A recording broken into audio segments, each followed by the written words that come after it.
Olá, graça e paz, que Deus abençoe sua vida. Como está você? Espero que esteja bem. Seja bem-vindo a mais um vídeo aqui no canal Viver em Cristo. Seja bem-vindo a mais um Meditando e Aprendendo. Essa é a parte 2. Na parte 1, nós falamos sobre a introdução do livro Ego Transformado. Nós estamos fazendo uma imersão bíblica baseado nesse livro de Timothy Keller. Um livro poderoso que todo cristão precisa ler. Se você não assistiu a parte primeira ainda desse vídeo, você precisa correr lá e assistir, senão você não vai conseguir compreender esse estudo, tá bom? Esses vídeos são sequenciais, então você precisa assistir a sequência na ordem certa, tá ok? Para que você possa entender tudo direitinho. Eu vou colocar aqui na descrição desse vídeo o link da primeira parte desse vídeo. Se você não assistiu, corre lá para assistir. E se caso você já assistiu, continue aqui comigo. Vamos começar?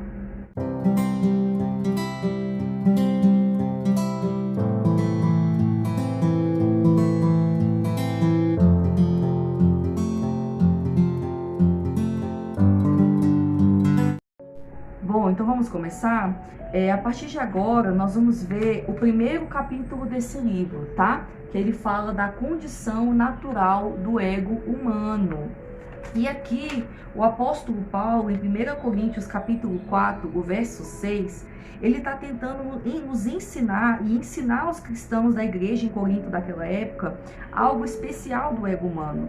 O apóstolo Paulo, ele fala que o ego humano é algo super inflado, é algo que possui um tamanho além do normal. E ele fala que essa é uma característica do orgulho, essa é uma característica natural do ego humano. E o autor aqui no livro, ele nos dá um exemplo de algumas características do ego humano. E ele cita 4 delas. A primeira é que o ego, ele é vazio. O autor nos diz que todas as vezes que você tenta ocupar aquele lugar dentro de você que pertence a Deus, e você tenta ocupar com qualquer outra coisa, vai tornar o seu ego um lugar oco, um lugar vazio. Por quê? Quando nós somos preenchidos pela presença de Deus, não sobra espaço para mais nada de ruim, para nenhuma vanglória, nenhum orgulho, nenhuma soberba. Mas quando nós pegamos aquele lugar que deveria ser preenchido apenas pela presença de Deus e nós preenchemos por outras coisas, o nosso ego se torna vazio. Por que vazio? Porque ele fica sempre tentando se preencher com alguma coisa, ele nunca está satisfeito. Uma outra característica do ego que o autor fala é que ele é dolorido. É como o nosso estômago, quando ele está cheio de ar, a gente não sente aquele mal-estar, aquele desconforto. Da mesma forma é o nosso ego. Quando o nosso ego está super inflado, ele é um ego dolorido. Como assim, Bruna? Porque nós passamos a nossa vida inteira tentando chamar a atenção para nós mesmos, todos os dias. O ego inflado, o ego que é dolorido, ele fica tentando avaliar a sua aparência e a maneira como é tratado e fica se baseando a sua vida somente nisso. Muitas vezes nós reclamamos que as pessoas, por exemplo, feriram os nossos sentimentos. Mas na verdade elas não feriram o nosso sentimento, ela feriu o nosso ego. Já passou por esse momento que alguém comenta alguma coisa com você, ou fala de qualquer maneira com você, ou fala algo que te machuca, e você pensa assim, poxa, aquela pessoa feriu o meu sentimento. Não, ela não feriu o seu sentimento. Os nossos sentimentos não podem ser feridos, ela feriu o seu ego. Por quê? O nosso ego é dolorido. Ele fica sempre tentando ali se preencher baseado naquilo que as pessoas falam de você, baseado naquilo que as pessoas pensam de você e baseado na forma como as pessoas te tratam. Aleluia, glória a Deus. E eu quero até citar um exemplo aqui que o autor falou, onde ele diz aqui que caminhar não me machuca os dedos, a não ser que eles já tenham algum problema. Da mesma forma, o ego não ficaria dolorido se não houvesse algo terrivelmente errado com ele. Pense nisto. Dificilmente atravessamos um dia sem nos sentirmos esnobados ou ignorados, sem achar que somos idiotas ou sem atormentar a nós mesmos. Isso acontece porque existe algo muito errado com o ego, algo errado com a minha identidade, com a percepção que eu tenho do meu eu. O ego nunca se sente feliz, pelo contrário, ele sempre vive tentando chamar atenção para si. Você já conheceu alguma pessoa que não dá certo com ninguém? Pelo contrário, ela sempre tem algo a reclamar de alguém. Sempre as pessoas falam mal dela, sempre as pessoas humilham ela. Aquela pessoa que tem aquele complexo de inferioridade, que ela não se encaixa em nenhum grupo na sociedade. Muitas vezes nós temos até familiares que são assim. Então, essa é a pessoa que tem o ego dolorido. Tudo está relacionado a ela, a forma como as pessoas acham dela, a forma como a pessoa trata ela. E essa é uma característica natural do nosso ego humano. Ele é vazio, ele é dolorido. E uma outra característica é que ele é atarefado. Ele passa a vida toda tentando preencher aquele vazio. Ele vive sempre se mantendo ocupado com duas coisas: se comparando e se vangloriando. Olha só o perigo do nosso ego. Como o nosso ego humano é atarefado. A gente vive tentando se comparar com as pessoas, nos colocando numa posição, querendo ser melhor do que elas, estando melhor do que elas. Ou a gente sempre vive se vangloriando, né? Contando vantagem quando a gente faz alguma coisa de bom, quando a gente conquista alguma coisa. O ego, ele vive sempre se comparando com os outros para preencher o seu vazio e lidar com o desconforto de si mesmo. Você consegue perceber o tanto que o nosso ego é doente, o nosso ego humano é doentio, o quanto nós precisamos passar por uma transformação desse ego?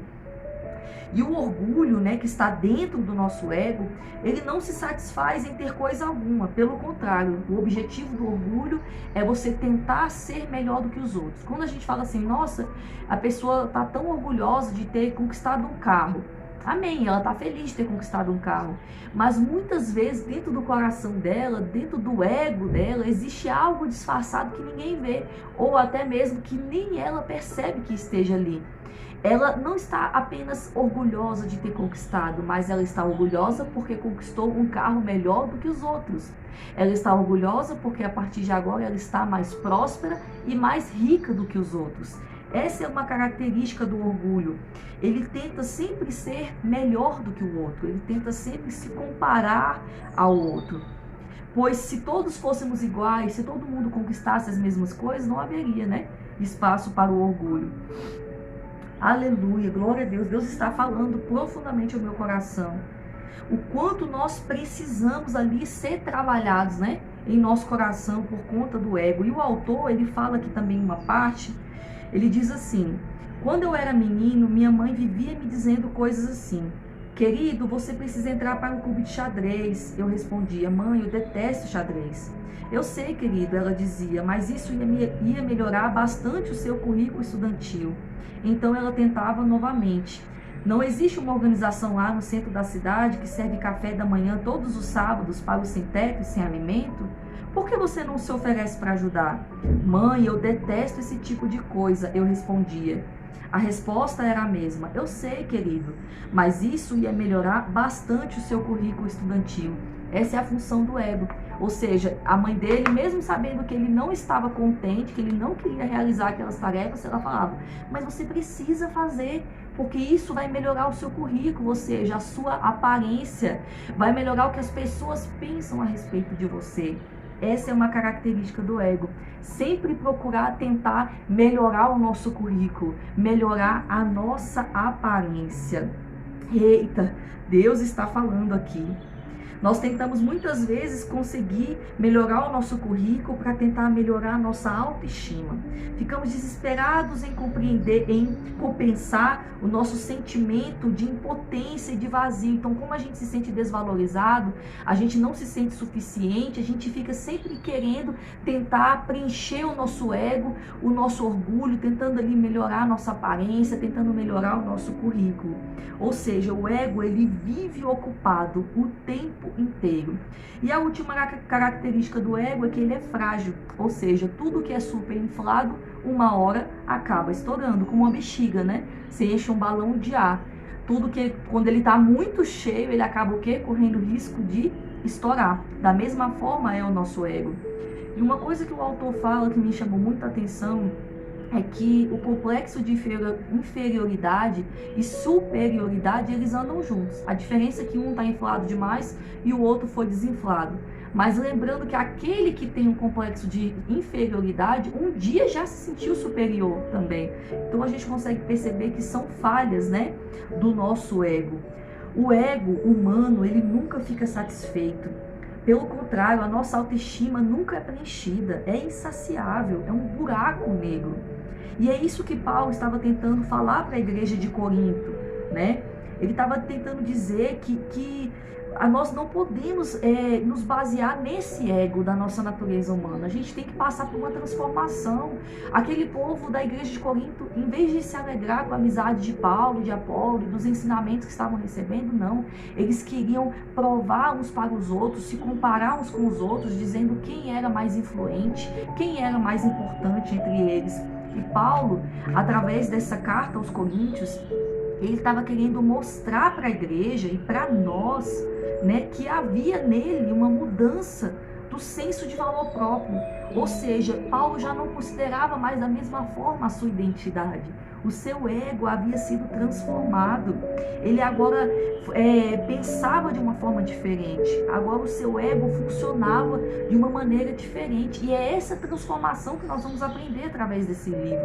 Nós não podemos viver com o ego humano de sempre de procurar se vangloriar, sempre procurar se comparar com os outros, sempre procurar provar alguma coisa para si mesma. Não, amados, a nossa identidade é a mesma identidade de Cristo. Como Paulo fala na palavra, já não vivo mais eu, agora é que Cristo que vive em mim. Você consegue perceber uma mudança de perspectiva? Você não vai mais ter aquele ego que é inflado, que precisa sempre ser preenchido por alguma coisa. Não, você será preenchido pela presença de Deus. O amor de Cristo estará dentro de você. E você não vai mais precisar provar nada a ninguém e nem a si mesmo. É como a Bíblia fala que o maior no reino de Deus é o menor. Tudo na nossa vida com Cristo é o oposto do que é no mundo. Ou seja, o nosso ego, o nosso orgulho natural da natureza humana, ele quer ser sempre o quê? O maior. Mas no reino de Deus, na vida com Cristo, você deve ser sempre o menor. Consegue perceber o processo de transformação que o nosso ego precisa passar? E é através disso que nós vamos aprender nos próximos capítulos, que nós precisamos passar por uma transformação, dizer não a esse ego, dizer não a esse orgulho, dizer não à vanglória, dizer não à comparação e parar de nos comparar uns com os outros, parar de tentar ser melhor uns com os outros.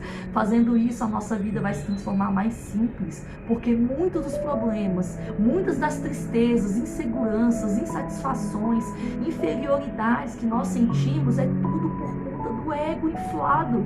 Quando a gente trabalhar isso, quando a gente aprender a ter um ego transformado, a nossa vida vai ser mais simples e vai ser menos sofrida, porque a gente não vai mais precisar provar nada para ninguém, pelo contrário, nós vamos ser aquilo que Cristo quer que nós sejamos. Medita nisso. Acompanhe a próxima parte desse vídeo. Deus vai continuar falando poderosamente ao seu coração nesse tema tão importante para a nossa vida. Eu vou ficando por aqui. Até o próximo vídeo. Tchau, tchau.